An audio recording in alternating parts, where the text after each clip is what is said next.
አመጣ እንኳን ደህና ቆየሽኝ። አርበኛው ልደቱ እንበል ኢታማጆር ፊልድ ማርሻል እንበል ጀነራል እንበል ብቻ አንድ ትልቅ አርሚ የምትመራ ሆነሃልና ብዙ ሰራዊት ከስረህ እንዳለ ሆኗልና እንደው እንዴት አድርገን አድሬስ እናድርግ ራስህን አሁን ባለው ፖለቲካ እንዴት አድርገህ ታየዋለህ? I'm sure አንተ ፖላይትሊ ሲምፕል ፖለቲከኛ ነው የምትለኝ፣ ግን ከምታደርገው ተጽዕኖ አንፃር እንዴት ታየዋለህ ራስህን? ሁሉም ተይዟል እኮ ቅድም ያልሽው ሁሉ ተይዟል። አቶ ልደቱ በቂ ነው፣ የፖለቲካ ሰው ነው ማለት በቂ ነው።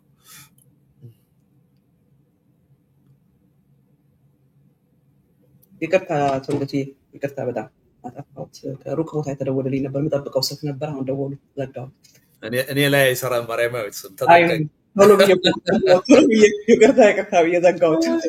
እንኳን አይደለም እንግዳ ልጆች ድምጻቸው እንዳይሰማ ብለኛል። ባለፈው መስመር አስይዛቸው ብለኛል። ይገባኛል ምልሽ ያለሽበት ችግር አንቺ ምልሽ ፕሮፌሽንሽ አይደለም ትርፍ ጊዜ በአገልግሎት የምታደርጊው ነው። ግን ኢቭን ሙያ አድርገው የያዙት ሁሉ ኤቲክሱ ጠፍቷልና ሶሻል ሚዲያ ከመጣ በኋላ ትንሽ አስቸጋሪ ሆኗል። ለዛ ነው እንጂ ይገባኛል ያለሽበት ችግር። ልክ ነው። አሁን ስናገር ነበር አንተ ከመግባት በፊት እዚህ ውስጥኛ የገባ ነው በቃ የሀገሪቱ ሁኔታ ስላሳሰበን ነው እንጂ የኢትዮጵያ ፖለቲካ በጣም ቶክሲክ ነው። አይደል ነው እንዴት ብላችሁ ይሄንን ሁሉ ዘመን ገዢውን ፓርቲ ሆናያችሁልን እራን ምን መሰለ የሚያስገርመኝ አቶ ልደቱ፣ ገዢውን ፓርቲ ወይም ገዢውን መንግስት ብቻ አይደለም የምትታገሉት፣ ካገዛዙ ጋር ብቻ ሳይሆን ሶሳይቲው ላይ ራሱ የሰረጸ ነገር አለ።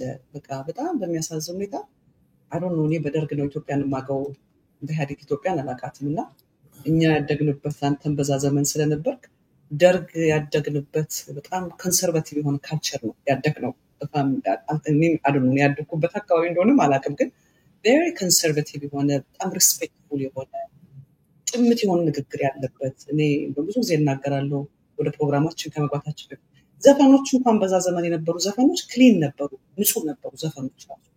ግብረ ገባዊነት ነበራቸው ኢቭን አርቲስቶች የሚዘፍኑትና እኔ ያደግኩበትን ቸርና አሁን ያለውን ሳይ በጣም ያስደነግጠኛልና እንዴት ተቋቁማችሁ ይሄን ያህል ዘመን እንደኖራችሁ ያስደንቀኛል።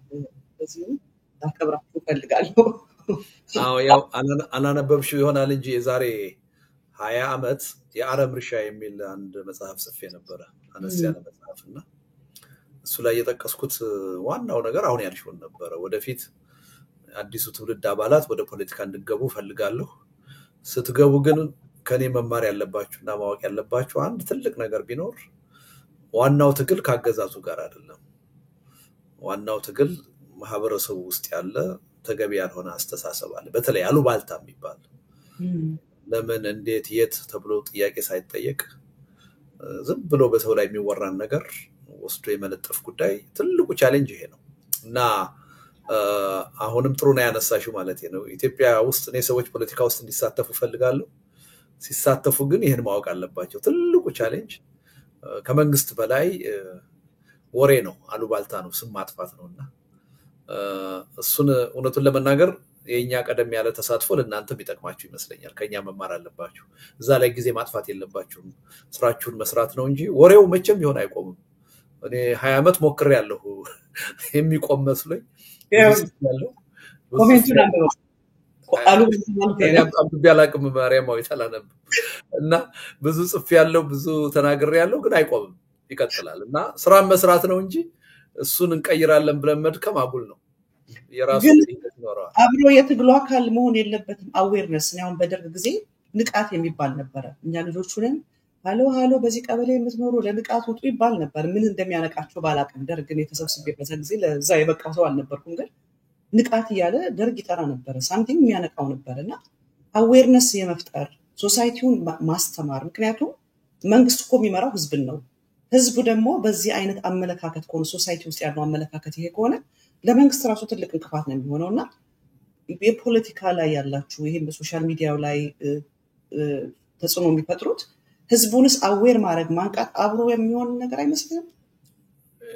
ሁለት ነገር ነው። አሁን አንዳንድ ሰው የሥራ ልምድ አለኝ ይላል አይደለ? ልምድ በራሱ ውጤት አይደለም። ምን አይነት ልምድ የሚል ጥያቄ መከተል አለበት። ምክንያቱም ጥሩ ልምድ አለ፣ መጥፎ ልምድ አለ። የንቃትም ጉዳይ እንደዛ ነው። ብዙዎቹ አንቂዎች ራሳቸው ያልነቁ ናቸው የነበሩት እና ህብረተሰቡ ንቃት ብሎ የወሰደው ነገር ለራሱ ለሀገሩና ለህዝቡ የሚጠቅመውን ነገር አይደለም እና በብዙ ነገሮች ነቅተናል። ያ ንቃታችን ግን በጣም ዲስትራክቲቭ የሆነ አውዳሚ የሆነ ነው።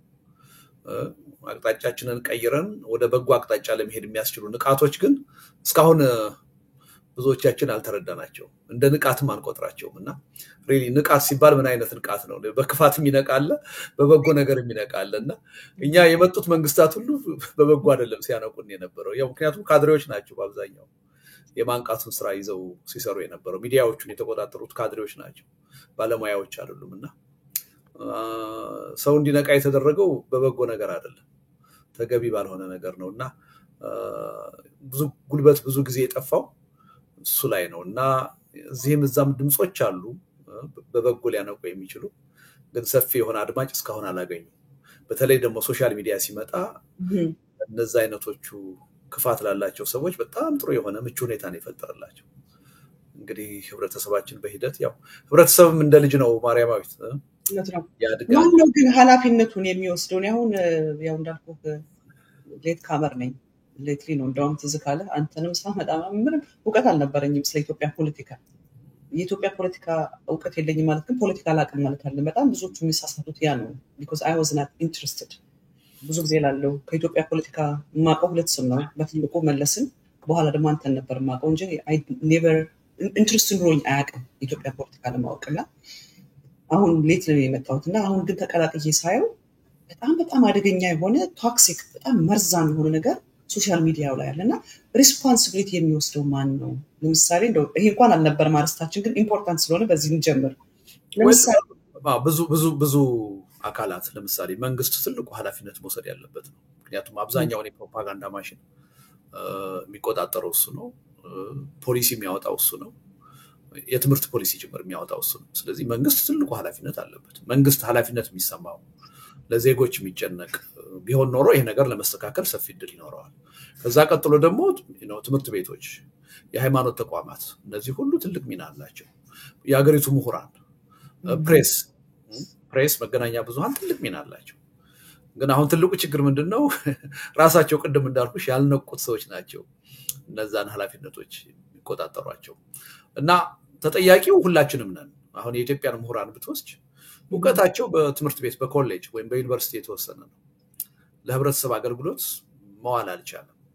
አንድ ጋዜጠኛ ሄዶ አዲስ አበባ ዩኒቨርሲቲ ኢንተርቪው ማድረግ ቢፈልግ ፖለቲካል ሳይንስ ዲፓርትመንት ደፍሮ የሚሰጠው ሰው አያገኝም እና ያ ሁሉ ተደክሞባቸው ያ ሁሉ ወጪ ወጥቶባቸው ተምረው ተመራምረው እውቀታቸው ከአንድ ግቢ የማያልፍ የኮሌጅ እውቀት ሆኖ ነው የሚቀረውና ለፐብሊክ አይተርፍም እና በመንግስት ኃላፊነት በትልልቆቹ ፖሊሲ በማውጣት ኢንፍሉዌንስ በማድረግ ስልጣን ላይ የሚቀመጡት ሰዎች ደግሞ በትምህርትም በልምድም በስነ ምግባርም ዝቅተኛ የሆኑት ሰዎች ፖለቲካን የኑሮ መንጠላጣያ ያደረጉ ሙያ ሳይሆን የኑሮ መንጠላጣያ ያደረጉ ናቸው እና ይሄን ሳይክል ለመበጠስ ምልሽ ረጅም ጊዜ ይወስዳል።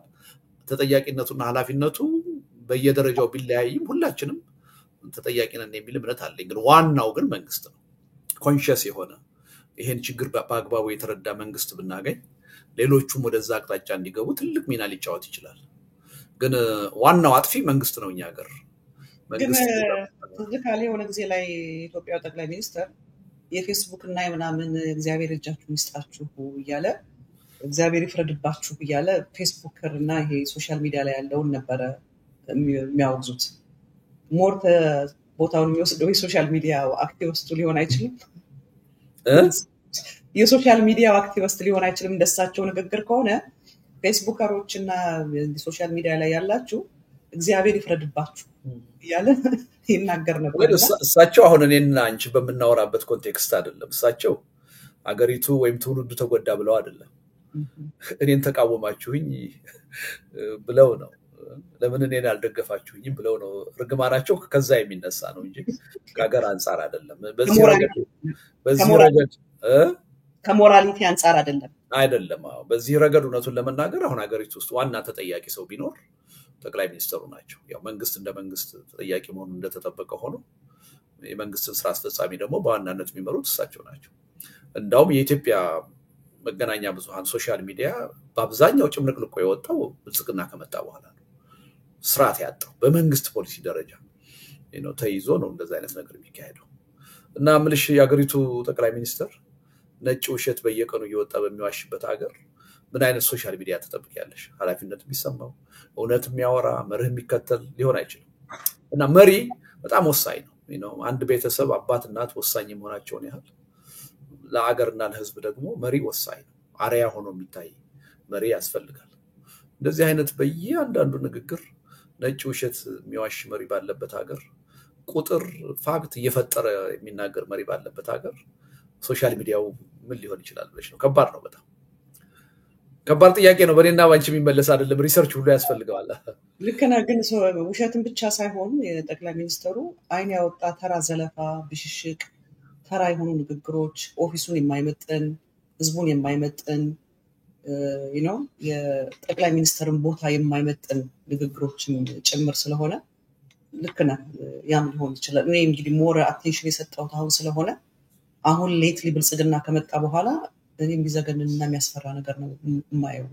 እና ትውልድ እያጣን ነው። ትውልድን በቃ ሉዝ እያደረግን ያለ ነው። ሆፕፉሊ ይህንን አይተው ጣልቃ የሚገቡ የሃይማኖት ሰዎች፣ የሀገር ሽማግሌዎች ሊኖሩ ይችላሉ ብዬ ተስፋ አድርጋለሁ። እውነት ነው። ስለ ሀገር ሽማግሌዎች ካወራን አይቀር እስኪ በዚሁ ልጨምርልህና ወደ ዋናው ነጥባችን እንገባለን። ያው አርስት የሰጠሁት አንተ አላየሁም ይሆናል። አርስቱን አላየሁትም። እኔ ብዙ ጊዜ ሰዎች ጋብዘውኝ ሲሄድ አርስቱን አላየውም። ታይትል የሰጡትን ፈሪውና በቀለኛው አብይ አህመድ በልደቱ አያሌው ንብረት ላይ የሚል ነው አርስት የሰጠሁት። እና ወደ ዋናው ነጥባችን ከመግባታችን በፊት ግን ስለ ሽማግሌ ስላነሳን እሱ እንደፈለገ የሚልካቸው ሽማግሌዎች አሉት።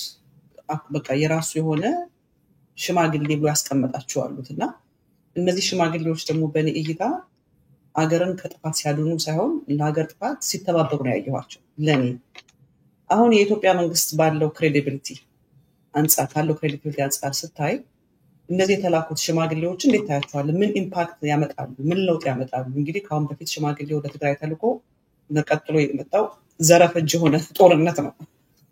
ቤዚክሊ የጦርነት ጎዳና ጠራጊዎቹ ነው የሄዱና ከባለፈው ጋር ስታየው እንደው ምን ትላለህ ስለሱ ካለው ክሬዲቢሊቲ አንጻር?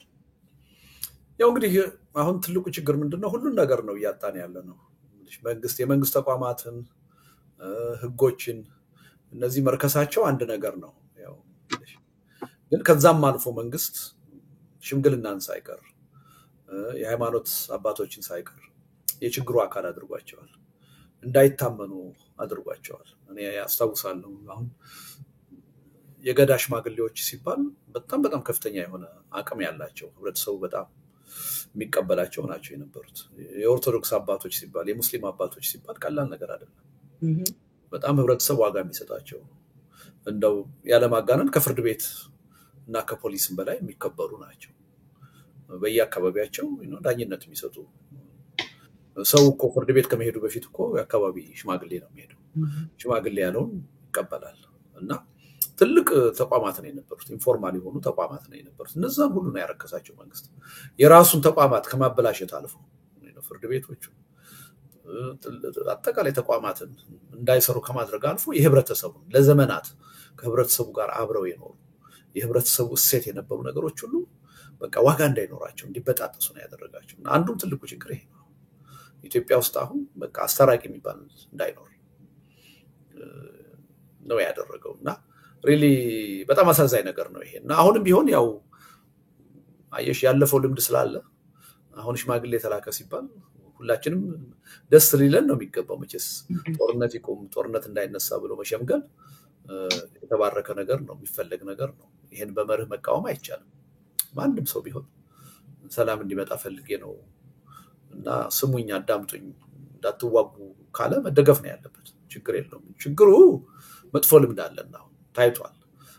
ቀጥታ እንዲህ አይነቱን የሽምግልና ሂደት የፖለቲካ መሳሪያ አድርጎ ለመጠቀም ደንበኛ እኮ የዲፕሎማሲ መሳሪያ እኮ ነገ ከነገ ወዲያ ጦርነቱ ከተነሳ በኋላ እኔ ሳልፈልግ ተገድጄ የገባሁበት ጦርነት ነው እኔማ ሽማግሌዎች እኮ በዚህ ቀላኩ ጠየቅኩ እኮ ሞከርኩ እኮ ለማለት ተብሎ የሚደረግ ሽምግልና እና የዛሁን ቅድም ያልኩሽ መንግስት ከራሱ ተቋማት አልፎ የህብረተሰቡን የረጅም ዘመን ተቋማት እሴቶች የማጥፋት ስራ ነው እየሰራ ያለውና አሁን ብንጠራጠር አይጠቅምም ብንል የሚፈረድ አይደለም ይሄው መንግስት ያሳየን ነገር ከተሳካላቸው እኔ መቼም ሰየው ነው ብለው ጥሩ ነው ይሞክሩ ግን እናቃለን ለህሊናቸው ብለው ነፃ እምነት ይዘው በእውነት ሰላም ፈልገው የሚሰሩ ሽማግሌዎች ኢትዮጵያ ውስጥ አሉ ካልሽኝ አሁን በጣም ከባድ ነው እና ኤኒዌይ ግን ስንሸመግላለን ካሉ ደግሞ ይሞክሩ ግን እንዳውም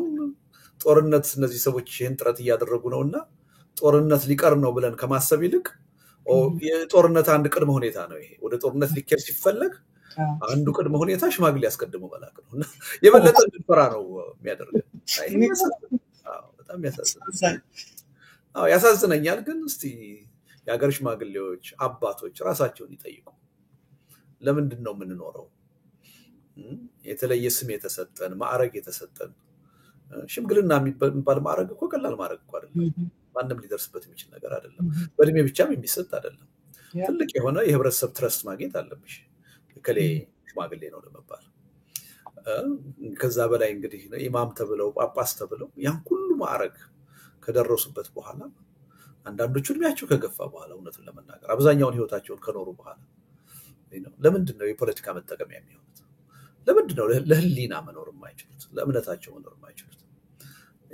እና የሚያሳዝን ነገር ነው በእውነት አባቶች ራሳቸውን መጠየቅ ያለባቸው ይመስለኛል ህዝቡ እየታዘበ ነው ህዝቡ ተስፋ እየቆረጠ ነው በእነሱ ሪሊ ከነገ ወዲያ የነብስ ልጅ የሚሆናቸውም ሰው የሚያጡ ይመስለኛል አስታርቁን ብሎ ወደ ድጃቸው የሚሄድም ይጠፋል ብዬ ነው ማምነው እና አሳዛኝ ነገር ነው ግን ይሄ አጠቃላይ ውድቀታችን መገለጫ ነው የህብረተሰቡ ሶሻል ፋብሪክ እየተበጣጠሰ ነው ሲባል መገለጫው ሌላ አይደለም እኮ እንደዚህ አይነቶቹ ነገሮች ናቸው እና ኖርም ጠፍቷል ይሄ መንግስት ከመጣ በኋላ የሁሉም ነገር ኖርም ነው የጠፋው በቃ ጭካኔን ተለማመድን በቃ ግድያን ተለማመድን ስርቆት ተራ ነገር ሆነ ተለማመድን ቅጥፈት ውሸት ተለማመድን ከሌ ዋሸ ተብሎ እኮ ምንም የሚያስደንቅ እኮ ነገር የለም ድሮ እኮ አንድ የመንግስት ባለስልጣን ዋሸ ወይም ደግሞ ለህብረተሰብ ስሜት የሚኮሰኩስ አንድ ኃይለ ቃል ተናገረ ከተባለ ሀገሩ እኮ ነው የሚነቃነቀው አስታውሳለሁ ኮሎኔል መንግስቱ ኃይለ ማርያም የኢትዮጵያ ህዝብ እንኳንስ ምንድነው ወርቅ ብታነጠፍለት አያመሰግንም ብለው ተናገሩ አንድ ጊዜ እንዴት አይነት ትልቅ የሆነ ተቃውሞ እንደቀሰቀሰ ለግሽ ያችላል ሰው አፈር እንዴት ያገር መሪ ሆነው ይሄን ይላሉ ብለው 81 ዓመተ ምህረት ሽሬ ደርግ ሲለቅ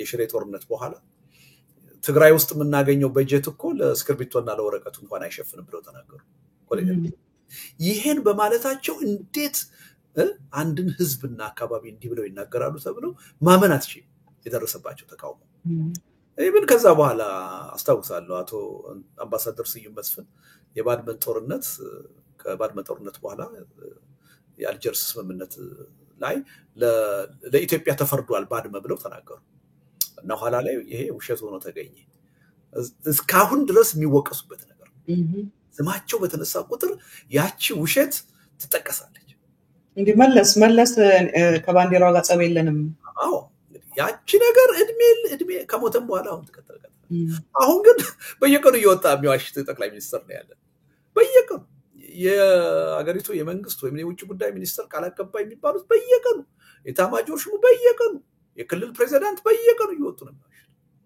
በቃ ተለማመድ ነው ከዛም አልፎ ሞት ረከሰው ታስታውሻለሽ ሊቢያ ሄደው ስንት ልጆች ናቸው ስንት ወጣቶች ናቸው ተገደሉ በጭካኔ ታረዱ ተብለው ማቅ ነው የለበሰው አገሩ ሁሉም ነው ሀዘን የተቀመጠው አሁን በሺህ የሚቆጠር ሰው ቢሞት ዜና አይሆንም እኮ ማርያማዊት ምን አያስደነግጥም በቃ እና አጠቃላይ እሴታችንን ነው ያጣን ሁሉ ነገር ነው የተበጣጠሰው የሚያሳዝን ነው አገር ፈረሰ ማለት እኮ ይሄ ነው ሌላ እኮ አይደለም ወንዙ ተራራው ሸንተረሩ እኮ አይፈረካከስም በቃ ህብረተሰቡን ያስተሳሰር ነውር አድርጎ የሚያው ነገር ሁሉ ይጠፋል በቃ ወደ እንስሳነት እንቀየራለን እና የሚያሳዝን ነው።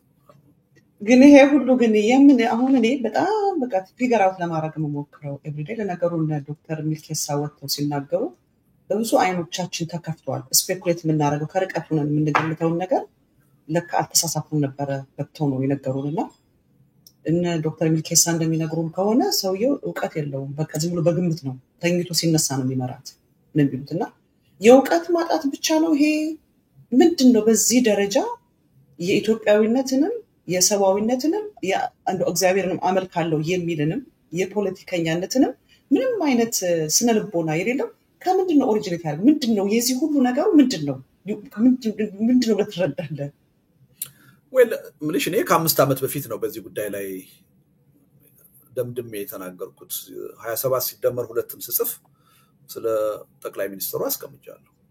ጠቅላይ ሚኒስትሩ በምንም ተአምር ኢትዮጵያን ለመምራት የሚያስችል ልምድ የላቸው። አንድ ልምድ ወሳኝ ነው አይደለም ማርያማዊት? ጠቅላይ ሚኒስትር አብይን እኮ ጠቅላይ ሚኒስትር ከመሆናቸው ከጥቂት ቀናት በፊት እኮ ማንም አያውቃቸው። እንኳን በህዝብ ደረጃ በፖለቲካ ኤሊት ደረጃ የሚታወቁ ሰው አልነበሩ። እዚህ ግባ የሚባሉ የትግል ታሪክ ያላቸው ሰው አይደለም። መድረክ ላይ ቲም ለማ ተብሎ ውርውር ሲባል ነው የታዩት።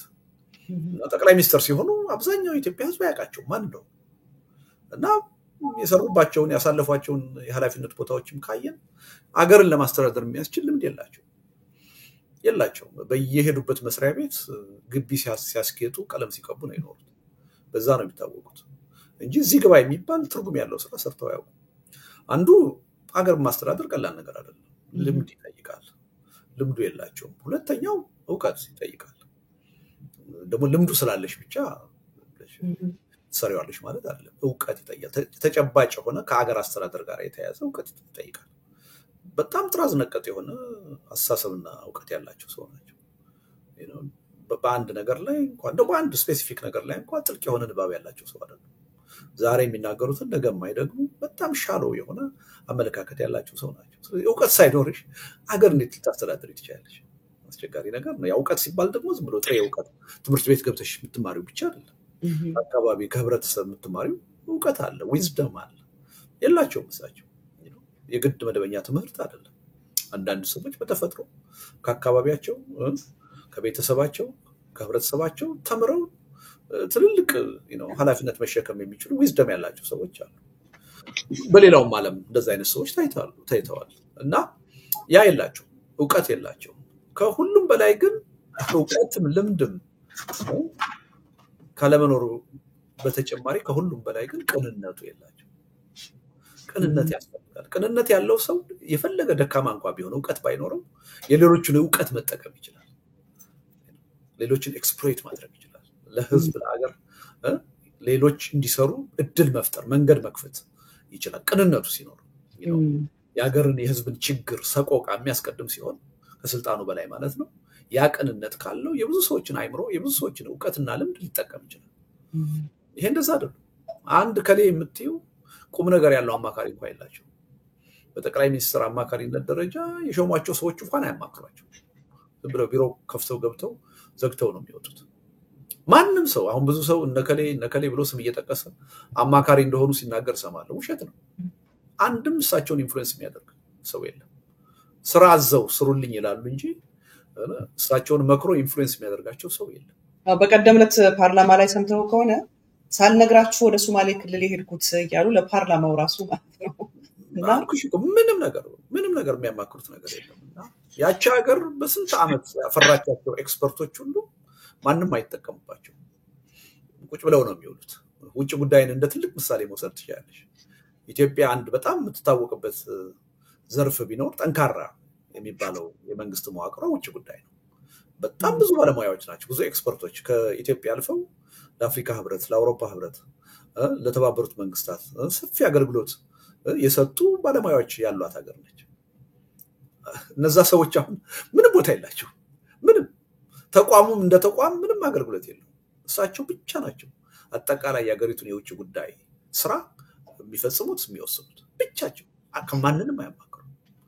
ለዛ ነው አቶ ገዱን ለምንድን ነው ውጭ ጉዳይ አድርገው የሾምካቸው ብዬ ስጠይቃቸው ድሮም እኔ ነኝ የምሰራው አሁንም እኔ ነኝ የምሰራው ይቀመጥበት ነው ያሉኝ። እንግዲህ ከዛ በፊት ዶክተር ወርቅነህ ነው የነበረው ድሮም ምን ነኝ የምሰራው አሁንም ምን ነኝ የምሰራው ይቀመጥበታል እንዲህ ብለው የሚያስቡ ሰው ናቸው እና ዋናው ትልቁ ከውቀትም ከልምድም በላይ ቅንነት አንድ ያገር መሪ ቅንነት ከሌለው ከራሱ ኤጎ ከራሱ የስልጣን የበላይነት ያገርና የህዝብን ጥቅም የማያስቀድም ከሆነ አለቀ ነገር የፈለገ ውቀትና ልምድ ቢኖረው ዋጋ የለው እና እሳቸው ሶስቱንም ነው ያጡት እና ኢትዮጵያ የምታሳዝነው ይሄ ነው እኔ እውነቱን ልንገርሽ ብዙ ጥፋት አጥፍቷል ብዬ አምናለሁ ያለፈው 27 ዓመት ስርዓት እኔ አሁን ግን በጣም የሚያሳዝነኝ ግን 27 ዓመት ሙሉ የመራ መንግስት እንዴት ለእንዲህ አይነት ሰው ኢትዮጵያን አሳልፎ ሰጠ ያሳዝነኛል ሪሊ ራሳቸውን መውቀስ አለባቸው እኔ አዝናለሁ አሁን የቀድሞ በ17 ዓመቱ ታጋይ የነበሩ ሰዎች በ27 ዓመቱ ሚኒስተር ሆነው ትልልቅ ኃላፊነት ይዘው የሰሩ ሰዎች አፋቸውን ይዘው ጣጥ ብለው በየቦታው ወጥተው አይናገሩ ወጥተው ቢናገሩ ጥረታችን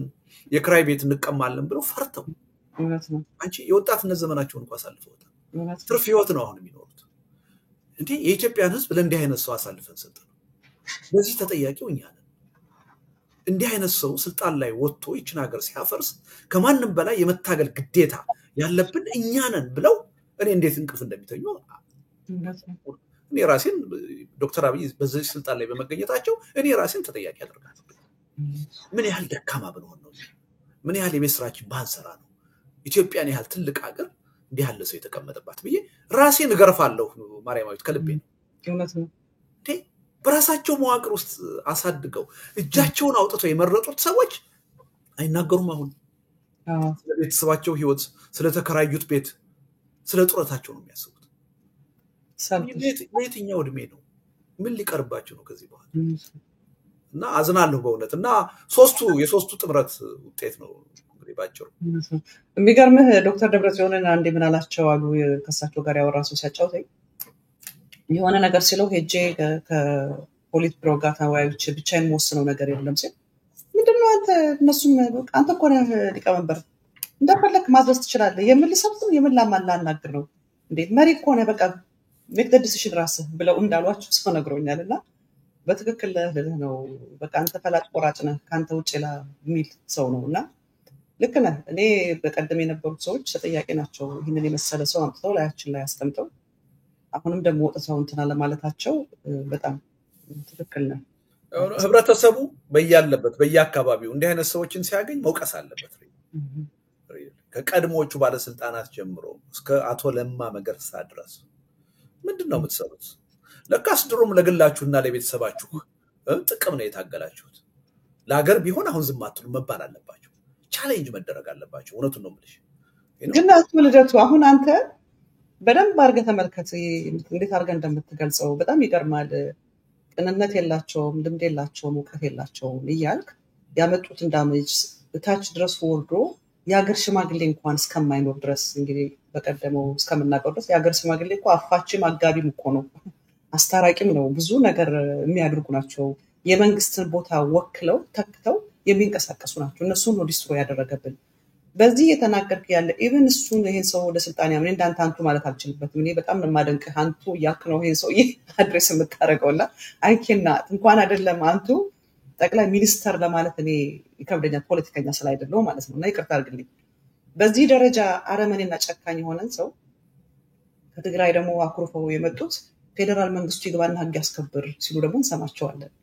ከአማካሪነት ማልፈው ፌደራል መንግስቱ ይግባ የትግራይ ህዝብ ይታደገው ሲሉ ደግሞ እንሰማቸዋለን ራሱ እንደው ማቶ ጌታቸውን ሲሰምቻለሁ ረጅም ዱላ ባትመታበት ታስፈራራበታለህ ብሎ የፌደራል መንግስትን ኃይል እንደማስፈራሪያ ሁሉ ተጠቀመበት ነውና ይሄስ ተጠያቂ የሚሆኑት ስልጣን ላይ ያመጡት ሰዎች ብቻ ናቸው እነዚህ አይነት ሰዎችስ እኔ ሁሌ ምን እላለሁ እነዚህ ሰዎች they're working against all Ethiopian interest እላለሁ የኢትዮጵያኖች ሁሉ ኢንትረስት አጌንስት ነው እየሰሩና ይሄንስ እነሱ ተጠያቂ አይሆኑ እውነት ነው እነሱ ደግሞ ይባሰ ነው ምክንያቱም የዚህን አገዛዝ ብትር በደንብ አድርገው ቀምሰውታል አይተውታል አንዳንዶች እኮ 10 ሚሊዮን ብር እንሰጣለን ተብሎ ሲታደኑ የነበሩ ናቸው በድሮን ቤታቸው ተደብድበው ጠባቂዎቻቸው ወጣት የሆኑ ጠባቂዎቻቸው ሁሉ የሞቱላቸው ሰዎች ናቸው የዚህን አገዛዝ ባህሪ ከማንም በላይ በቃላት የገለጹት ብቻ አይደለም በተግባርም ያዩት ሰዎች ናቸው እነዚህ ማይበለጠ ተጠያቂ ናቸው ግን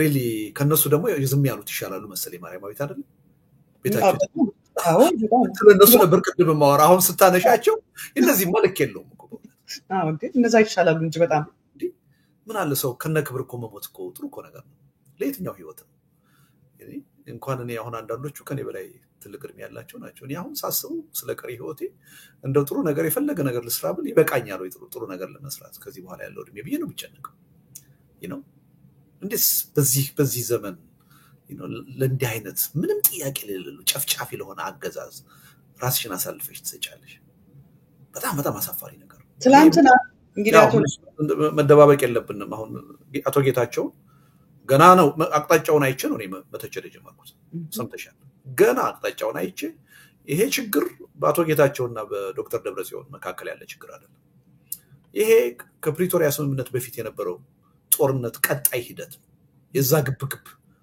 ሂደት ነው ይሄን በጥንቃቄ ማየት አለብን ስል ነው የነበረው በተግባር የታየው ይሄ ትላንትና እንግዲህ አቶ ጌታቸውን ካነሳው አይቀር አብስቴ እንኳን ሌላ ነው የአማራ ልሂቃን እያለ እናንተ እንኳን እስከምትሸማቀቁ ድረስ እኔ እናንተ አውርተን እናውቃለን የአማራ ልሂቃን የሚለው ነገር የትግራይ ህዝብ ዋጋ ሊያስከፍለው እንደሚችልና ከአማራ ህዝብ ጋር እንዴት ሊያቆራርጠው እንደሚችል በቮካብሊ ወጥቶ ኤቭሪ ታይም ጌታቸው አፉን ሲከፍት የአማራ ልሂቃን እያለ ነበር ተስፋፊው የአማራ ልሂቃን የሚለውን ኮይን አድርጎ እኔ እስክሸማቀቅ ድረስ ራሴ ገባ አማራ ሲባል እኔ አማራም ነኝ ሁለቱም ነኝ እና እናገኘው ተሻገርን በዛ ደረጃ እያንቋሸሸ ሲናገር የነበረ ዛሬ እኔ እንደውም እናገኘው ተሻገር ክብር አለኝ አትሊስት እነሱ አብይ መልአክ መስሎ በመጣ ጊዜ ነው የተቀላቀሉት ትናንት የአማራ ልሂቃን የሚላቸውን ነው ዘው የተቀናቀነውና ይሄን ስታይ ገባ አንተ እንኳን ወጥተህ ስትናገር የአማራ ጠላት ተደርገህ ሁሉ ትታይ ነበር ምክንያቱም የአማራ ልሂቃን ላይ ሂሳብ እናወራረዳለን እያለሱ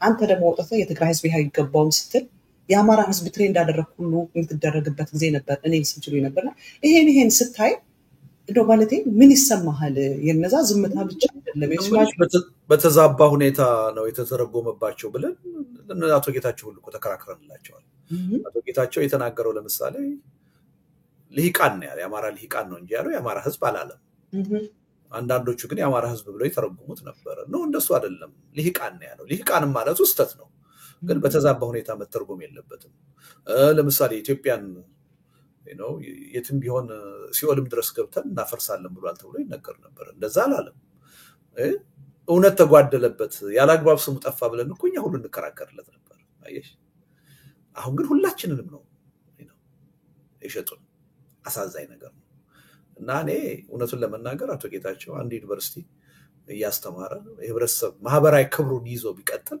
ትልቅ ነገር ነበር ብዬ አምናለሁ ሪሊ ሰዎች ለመቆጨትና ለመለወጥ ግባተ መሬታችን እስካልተፈጸመ ድረስ እድላለን ብዬ ነው ማምነው አሁንም ቆም ብለው ቢያስቡበት ጥሩ ነው የመመለስ እድል ይኖረዋል ብለህ ታስባለህ ህብረተሰቡ ሲቀበለው ከባድ ነው ግን እድል አለ ሁላችንም እድል አለ ከዚህ በኋላ በምንም ተአምር አሁን በስልጣን ላይ ያለው አገዛዝ ለትግራይ ህዝብ መፍትሄ ያመጣል ብለሽ ከሱ ጋር ሰርቼ ለውጥ አመጣልሃለሁ እንደውም እሱ ገብቶ መፍትሄ ይስጠን ከኔ ማጅን ማን ሆነና ዋናው ችግር ማን ሆነና ያን ሁሉ ጭፍጨፋ ይፈጸመው በጣም እኮ አሳዛኝ ነገር ነው እና ይሄን ለመቀባባት የተለያየ ምክንያት ለመስጠት ሰዎች ሲሞክሩ ያለው ሲንደፋደፉ ያለው ምንም የትም አያደርስም ራሳቸውን ሽጠዋል እነዚህ ሰዎች እውነቱን ለመናገር እኔ በጣም ማከብራቸው እንደ ጌታቸው ሞዶ ሰው አልነበረኝም እውነቱን ልንገርሽ ብለሽ በፖለቲካ አመለካከት የተለያየ ነው እሱ ኢህአዴግ ነኝ እኔ ኢዴፓ ነኝ በብዙ ነገር አንስማማም ብዙ መድረክ ላይ ተከራክረናል ግን እኔ ማየው ሰልፍለስ አድርጌ ነበር ማየው ሰልፍለስ ኮራፕሽን ውስጥ የሌለ ሰልፍለስ የሆነ ኢህአዴግም የሆነው አምኖበት ነው ብዬ ነው ማምነው አምኖበት ነው ስላመነበት ነው አይ ሪስፔክት ዛት ብዬ ነበር ማምነው ያን ሁሉ ምንነቴን እናደብኛው ለካል ነበርም እንደዚህ እንዴት ይሆናል ስልጣን በጥፎ ነው በጣም አሳዛኝ ነገር ነው እና አዝናለሁ እና እኔ በአቶ ጌታቸው ከልቤ ልንገርሽ ልቤ ነው የተሰበረው በጣም ነው ያዘንኩት ጌታቸው ብቻ አይደለም ኬሪያ እንደተነጠቁና እንዳጣው አድርጌ ነው ማስበው እኔም እንዳንተው ልደቱዬ በጣም እኔ በጣም ኃይለኛ ተቃዋሚ ነኝ ጌታቸው ግን ተቃውሞዬ ከነበረኝ አክብሮት የተነሳ ነው አይደለም ትግራይን ኢትዮጵያን ይመራል ብዬ ማስበው የነበረ ሰው ነውና በቃ የት ይደርሳል ያልከው ሰው በዚህ ደረጃ ስታየው እነታየ ደንዳ ንቀው የጣሉትን ስልጣን ማለት ነው ዘንዶ አፍ ላይ ቁጭ ብለው አንተ ንቀህ የተውከውን እነ ጀዋር ንቀው የተውትን እነ ገዱ እንዳርጋቸው በዙሪያው የነበሩት ሁሉ ንቀው የጣሉትን ከብርሃኑ ነጋ ስር ሆነ በዚህ ደረጃ ራስህን አዋርደ ስዩም ተሾመ የሚባል እየወጣ እንዴት እንደሚሰድባቸው ዝም ብሎ አይደለም ስዩም የሚሰድባቸው በእነ ብርሃኑ ነጋ ልብ ውስጥ ያለውን ነው ስዩም የሚናገረውና ኢብን አብይን መቀላቀላቸው እንኳን በበጎ አልታየላቸውም በአብይ ሰዎች በቃ ፊት ስለተከለከሉ ስልጣን ፍለጋ ፈልገው እንደመጡ ነውና አዝናለሁ በጣም ይሄንን ሳይ anyway እነሱና አሁን ኢሹአችን አይደሉም ወደ ሌላው ብንሄድ ይሻላል ልክ ነው ወደ ቀዳሚው ስብሰባ ከመግባታችን በፊት እኔን በጣም ልቤን የሰበረው ባንተ ባለ ንብረት ላይ የሪታሊዬሽን የበቀል ስራ እየተደረገ መደረጉ በጣም አሳዝኖኛል በቀደምም በፕሮግራሜ ላይ ልክ እንደሰማሁ ወጥቼ ተናግሬያለሁ ይሄ የቴክስት ቡክ ኤግዛምፕል ሪታሊዬሽን በቀል ነው እና አቢዩዝ ኦፍ ፓወር ነው ብዬ በቀደም ተናግሬያለሁና እዚህ ጋር አንድ ባንድ ባላሳያቸውም ለሚሸው እነዚህ አንተ ንብረቶች ናቸው እንደገባኝ ራታቶ ለጂ ታች ሎጂው የምታየው እሱ በሌስ ነው ያው ፓርትነር የታች ሁለቱ የምታየው ላሊበላ ያለው ሎጂ ነው ያው ስሙ በኔ ይሁን እንጂ ሌሎች ፓርትነሮች ጋር ሆነን ነው የምንሰራው የላይኛውን የምኖርበት ቤት ነው እኔ ነኝ ቆሜ ያሰራሁት የቤተሰብ ንብረት ነው እና ያው ዞሮ በኔ ምክንያት ነው እንደዚህ አሁን ወደ ውርስ የተገባው ማለት ነው ያኛው ሎጂው የምታየው ያው 2 አመት ላለፉት 2 አመታት ምንም ሳንጠየቅ መከላከያ ሰራዊት ገብቶ ምሽግ አድርጎታል ካምፕ አድርጎታል ወታደራዊ ካምፕ ነው ይሄ የምታየው አሁን ፕሮጀክት ኦሬዲ ፊኒሺንግ ላይ ደርሶ ከመንግስት ገንዘብ ተበድረን ፎሬን ከረንሲ እየጠበቅን ነው ጦርነቱ የመጣው እና አሁን የሰራዊቱ ካምፕ ነው ያም ሆኖ አሁን 12.1 ሚሊዮን ብር ካልከፈልክ በሐራጅ እንሸጠዋለን ብለው ያው ማስጠንቀቂያ ጽፈዋል ይሄ ሲገርመን ደሞ አሁን እንደገና ይሄን መኖሪያ ቤት እንግዲህ ከተሰራ 14 15 አመት ሆኖታል ወደዚህ ከመምጣቴ በፊት 10 አመት እዚህ ውስጥ ነው የኖርኩት ሙሉ የቤት ዕቃዬ ሁሉ እዛው ውስጥ ነው ያለው እና አንድ ጠባቂ ልጅ ነው የሚጠብቀው ምክንያቱም ያው ወደ ሀገሬ መለሳለሁ ብዬ ስለማስብ አላከራየነውም ዕቃው ሁሉ እንዳለ ነው አሁን የሆነ ደብዳቤ አምጥተው ለጠፉ ያው ያየሽውን ማለት ነው ኮሚኒቲ ፖሊስ ጽፈት ቤት ስለምንፈልገው በ10 ቀን ውስጥ ዕቃችሁ እንድታወጡ ብዙ ሰው የክራይ ቤቶች ነው እንዴ ይሄ ነገር ወይስ የግለሰብን ቤት እንደዛ ማድረግ ይቻላል እንዴ በጣም ስለሚያሳዝንሽ እኮ ነው ይሄ እንግዲህ አንደኛ የቤተሰብ ንብረት ነው እኔ ነኝ ቆሜ ያሰራሁት እኔ ነኝ የምኖርበት እና የሚገርመው ነገር ይሄ ነው ወይ ደግሞ ለልማት ተፈልጎ አካባቢው ምናምን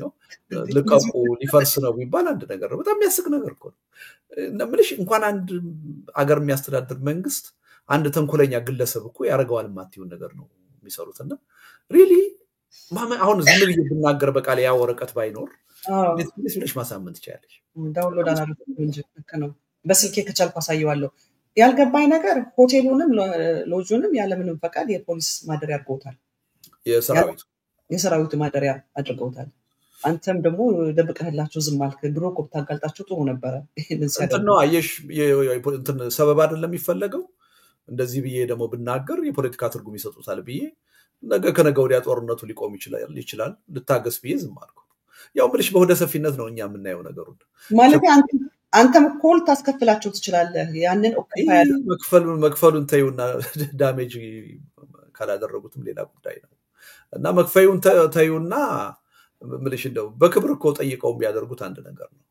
በቃ ገቡበት ካምፕ ምሽግ ነው አሁን የወታደራዊ ምሽግ ነው ያው ከጥቅም ውጭ ነው የሚሆነው አብዛኛው ነገር እንግዲህ ያ ማላንስ ብሎ እንግዲህ እዛ አካባቢ አሁን ምንም ግንባታ ሊካሄድ ቱሪዝም እንደሌለ እንኳንስ አዲስ ሆቴል ሰርተን ወደ ስራ ልናስገባ ድሮ በስራ ላይ የነበሩት ሁሉ እየተዘጉ ሰራተኞቻቸው እየተበተኑ ያን ሁሉ ያወቁ ባጭር ጊዜ ውስጥ 12.1 ሚሊዮን ብር ካልከፈልክ በስተቀር ለሐራጅ እናወጣዋለን አሉ ቀጥለው አሁን ሌሎቹ ንብረቶች ሁሉ የባንክ አካውንት ሁሉ መኪናዬ ሁሉ ታግዷል እና ይሄን ደግሞ ያደረጉት ማርያማዊት ህግ ስራይ ብለው በአገር ደረጃ አውጥተው ነው እንደዚህ ያደረጉት ምን የሚል ህግ አወጡ አንድ በሽብርተኝነት በመናምን ጉዳይ ተከሶ ሀብት ንብረቱ በመንግስት የሚወረስ አካል በአካል ተገኝቶ ካልሆነ በስተቀር በወኪል በጠበቃ ሊከራከር አይችልም ብለው ህግ አወጡ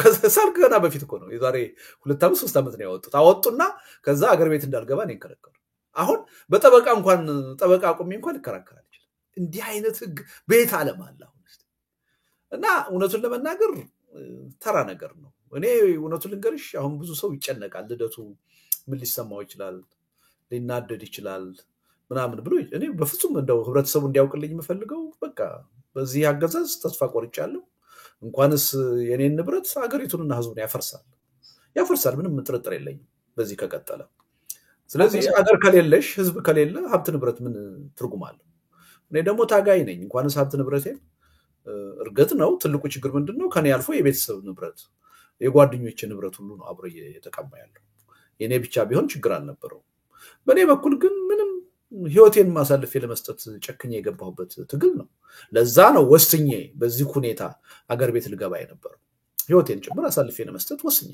ምክንያቱም ኢትዮጵያ ውስጥ ያለው አገዛዝ በዛ ደረጃ ቆርጠን ካልታገል ነው ምንም ማድረግ አይቻልም ህዝቡ እየተጨፋጨፈ ይተላለቃል አገሪቱ ትፈርሳለች የሚል ጠንካራ የሆነ እምነት ስለነበረኝ ነው እና anyway አሁንም ቢሆን አንዳንዱ ሰው ደግሞ የግል ጉዳይ አድርጎ ስለሚያስበው እኔ ብዙም በሱ ጉዳይ ላይ ማውራት ፍላጎት የለኝም አይ የግል ጉዳይ አይደለም እንደ መሰለ አሁን እኔ የአሜሪካ ሀገር ነው የምኖረው አሁን ማስበው እንደ አሜሪካ ነው እና በመጀመሪያ ደረጃ ያው ችግሩ አገሪቱ ውስጥ ህግ የለም በህግ አትገዛም ህግ አስተዳድራትም ያንተን ንብረት ያለ ፈቃድ ኦኪፓይ ማድረጋቸው ራሱ የገባ ህገ ወጥነት ነው ቀጥሎ ኦኪፓይ አድርጎ ከተቀመጠበት I don't know how many years የያንዳንዱን ወር እኮ በሚሊዮን ዶላር ብታከራይ ብታስከፍላቸው የጠየቁን ገንዘብ ሊከፍል ይችላል ከዛም በላይ ከጠየቁ ገንዘብ በላይ ነው የሚያደርግ ገቨርንመንት ይሄንን ነው አድቮኬት ማድረግ ያለብን ገባ ብዙ ጊዜ ታፍኖ ስለሚያዝለት እሱ ብቻ ነው ጻድቅ እየመሰለ የሚወጣ ለምን ያህል ጊዜ ኦኪፓይ እንዳደረጉት አላውቅም ግን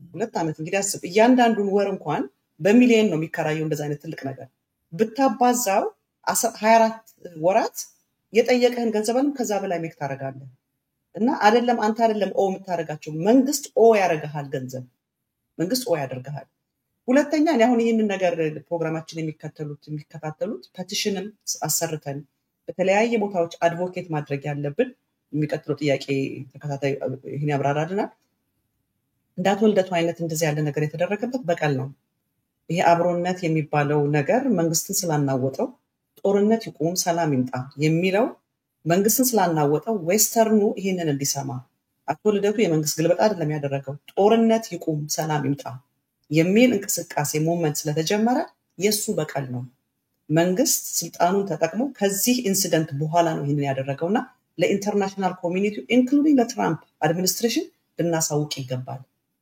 አብይ አህመድ ምን እየሰራ እንዳለ የሰላም ታጋዮችን በዚህ በኩል ጦርነት አልፈልግም ይላል ግን በሰላም የሚታገሉትን እንኳን በንብረታቸው ላይ ያለውን በቀል ለኢንተርናሽናል ኮሚኒቲ ልናሰማ ይገባል ይሄንን ልበልና ወደሚቀጥለው ጥያቄ ሊደለ እንግዲህ የሁሉ አደጋ የመጣበት የሁሉ በቀል የመጣበት ልክ እንዳልኩት በተለይ አብሮነት የሚባለው አሳስቸው እንዳይሆን ስሙ ያብሮነት ራይት ያብሮነት ሞመንት ከመጣ በኋላ የተኮነ ያ ፕሮግራም በሚተላለፍበት ጊዜ አልተገናኘንም ከዛ ፕሮግራም በኋላ ካንተ ጋር ፌስቡክን ሁሉ ዘጋ ኢንተርኔትን ዘጋ ብዙ ነገር ተዘጋ ያ የሚያሳየው ያው ድንጋጤ እንደሆነ ነው ግን ዲስፓይት ኦል ዳት በጣም በሚሊዮን የሚቆጠር ህዝብ አይቶታል በሳተላይት ሁሉ ተላልፎ ነበር ከሱ በኋላ ግን ትልቅ ድንጋጤ በመንግስት ላይ እንደፈጠረ ያው አንተም በተለያየ ሚዲያዎች እየወጣ ስትናገር ቆይተሃል የሱ አክቲቪስቶች ሁሉ ወጥተው ብዙ ነገር ይሉ ነበር እና ይሄ የደረሰብህ ከዚህ እንቅስቃሴ በኋላ ነውና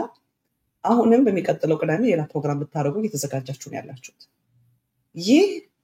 ይሄ የአብሮነት እንቅስቃሴው ሞመንት አላማው ምንድነው አብይን ማስወገድ ነው ግቡ ምንድነው well ያው በተለያዩ መድረኮች ገልጸናል ጋዜጣዊ መግለጫም 1-2 ጊዜ ሰጠንበታልና የተቋቋም ነው በዋናነት አንድ ነው አላማችን አሁን ያለው የኢትዮጵያ ህዝብ የትግል እንቅስቃሴ መጠናከር አለበት ተጠናክሮ ለአሸናፊነት መብቃት አለበት አሁን በስልጣን ላይ ያለው አገዛዝ አሁን በያዘው መንገድ ከቀጠለ ጦርነት ሊቆም አይችልም ጦርነት የማይቆም ከሆነ ሰላም ሊኖር አይችልም ስለዚህ ሀገሪቱ አጠቃላይ ህልውና የህዝቡ ህልውና አደጋ ውስጥ ነው ያለው ስለዚህ ህብረተሰቡ ትግል ማካሄድ አለበት ያ ትግል ደግሞ መጠናከር አለበት ተጠናክሮ ለውጤት ለድል መብቃት አለበት የሚል እምነት ኖሮን ነው እና ይሄን ክፍተት ለመሙላት ነው የመጣ ነው ፓርቲዎች ብዙ ፓርቲዎች አሉ በአገር ውስጥም በውጭ ሀገርም ግን እየሰሩ ያሉት ስራ በቂ አይደለም በእኛ እምነትና ግምገማ አሁን ኢትዮጵያ ውስጥ የሚካሄደው ትግል በተናጠል የትም ሊደርስ አይችልም መተባበር አማራጭ አይደለም ግዴታ ነው ካልተባበርን በስተቀር ማሸነፍ አንችልም ከተባበርን ግን በአጭር ጊዜ በቀላል ሁኔታ ማሸነፍ እንችላለን የሚል እምነት አለን ግን ይሄን ትብብሩን የመፍጠር የጋራ አጀንዳ እንዲኖር የማድረግ ተቃዋሚዎች ወደ አንድ ህብረት እንዲመጡ የማድረጉን ስራ የሚሰራ አካል የለም ስለሌለ ይሄን ክፍተት መሙላት አለብን ብለን የመጣ ነው ስለዚህ ምን ሰራው ስራ ከፖለቲካ ጋር ቀጥተኛ ግንኙነት ነው ያለው የፖለቲካ ትግል ነው የምናደርገው ግን በፖለቲካ ድርጅትነት አንመዘገብም ለፖለቲካ ስልጣን አንወዳደር ኮንፍሊክት ኦፍ ኢንተረስትን ለማስወገድ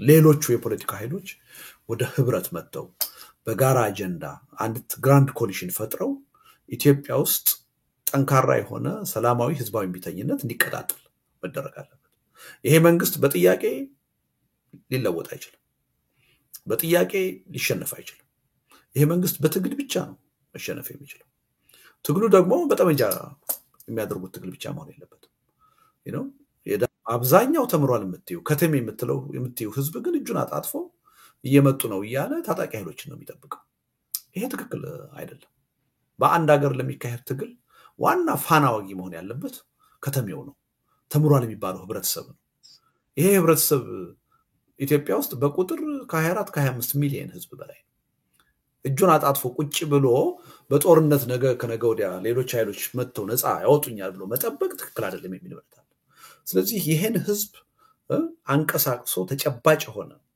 ሰላማዊ ህዝባዊ ቢተኝነት መሬት ላይ ማምጣት የሚችል እንቅስቃሴ ማድረግ አለብን የሚል እምነት ኖሮን ነው ይሄን ክፍተት ለመሙላት ነው የመጣ ነው የዚህን እንቅስቃሴ